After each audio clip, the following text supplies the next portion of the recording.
The rain had been relentless for hours, turning the narrow dirt road into a slick ribbon of mud.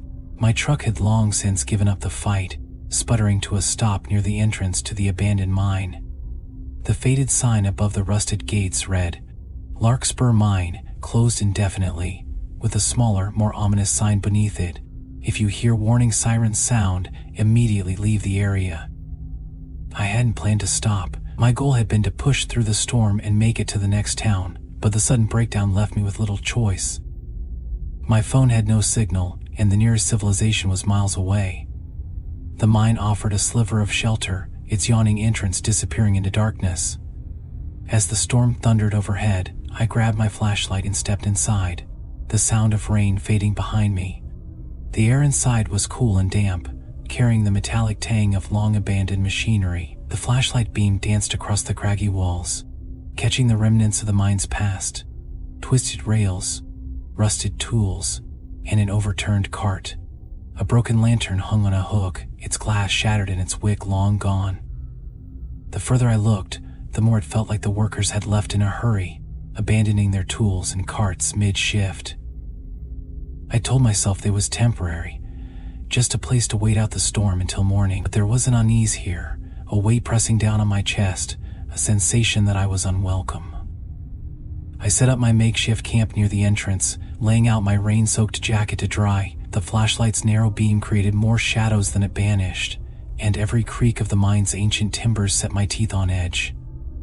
It wasn't long before I heard the first sound, a faint, rhythmic tapping, echoing from deeper within. Tap, tap, tap. It was so subtle at first that I convinced myself it was the rain dripping through cracks in the rock.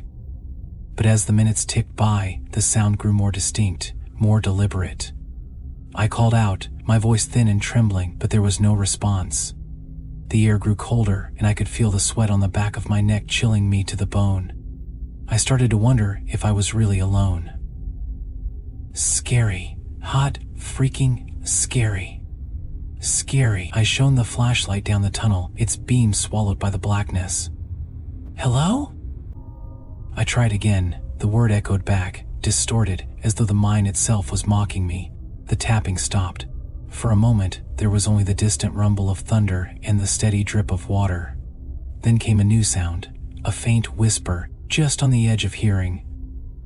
It wasn't words exactly, more like the susurration of wind through a narrow space. I told myself it was nothing.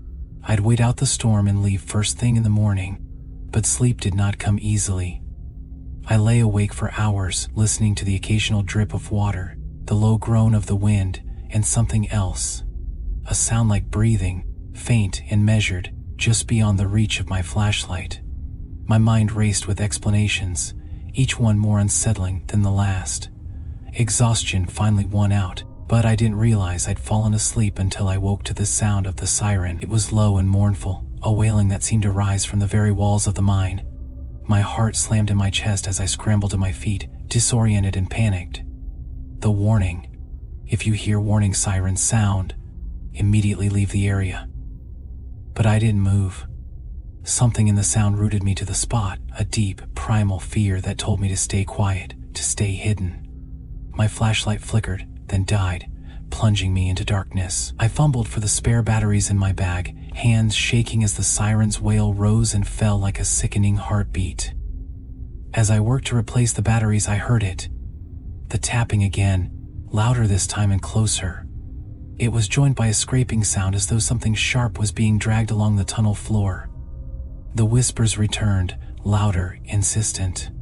My fingers slipped, and the batteries rolled away into the void. Cursing, I reached for my phone, its weak light barely illuminating the space around me. The shadows seemed to move on their own, shifting and writhing like living things. My breath caught as I saw a figure at the edge of the light's reach.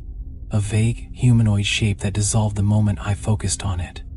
The tapping grew louder, faster, until it was a deafening cacophony that drowned out the siren. I ran. I didn't know where I was going, only that I needed to get away.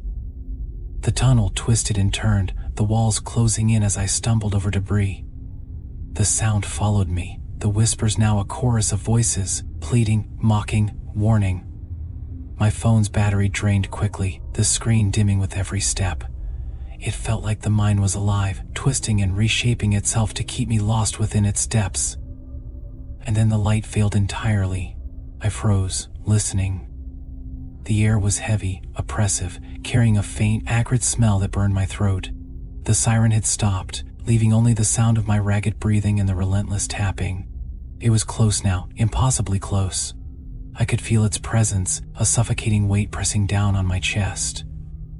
I turned and saw it. The figure was no longer vague. It stood in the darkness, its form impossibly tall, its limbs unnaturally elongated.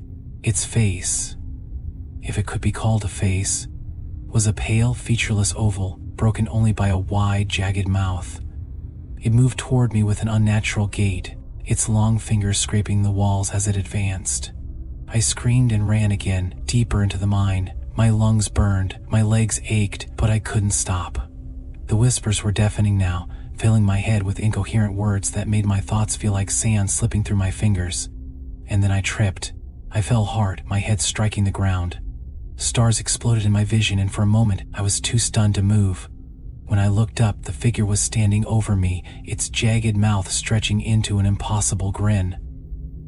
"You stay too long," it said, the voice a chorus of the whispers that had haunted me. "You heard the warning." I tried to crawl away, but its hand shot out, gripping my ankle with a strength that sent pain lancing up my leg. It began to drag me, the rough ground tearing at my skin. Desperation overtook me, and I kicked out with my free leg, striking it in the face. The impact was like hitting solid stone, but it loosened its grip just enough for me to scramble away.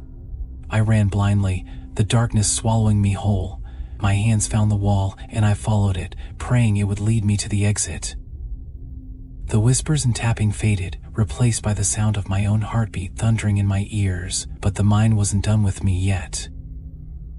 Just when I thought I'd reached safety, a loud crash echoed from behind, followed by a sharp gust of wind that carried the scent of decay.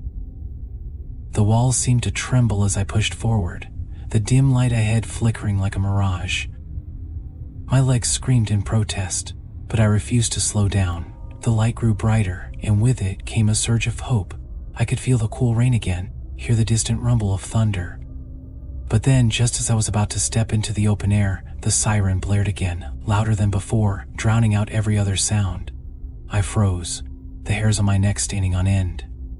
Slowly, I turned back. The figure was there, at the very edge of the tunnel's darkness, its jagged mouth stretched wider than ever. It didn't move, but its presence was enough to make me stagger back into the rain. I stumbled into the open air, collapsing in the mud as the rain poured over me. I didn't look back. I didn't need to. The whispers were gone, but the memory of that figure would haunt me forever. When I finally made it to town the next morning, the locals didn't seem surprised. "You're lucky," one old man said, shaking his head. "Most who go into Larkspur don't come out. They built that siren for a reason." "What reason?" I asked, my voice barely a whisper. His eyes were grim as he replied, "To warn you that something in there doesn't want you to leave." I stayed in town for a while, hoping the nightmares would fade, but they didn't.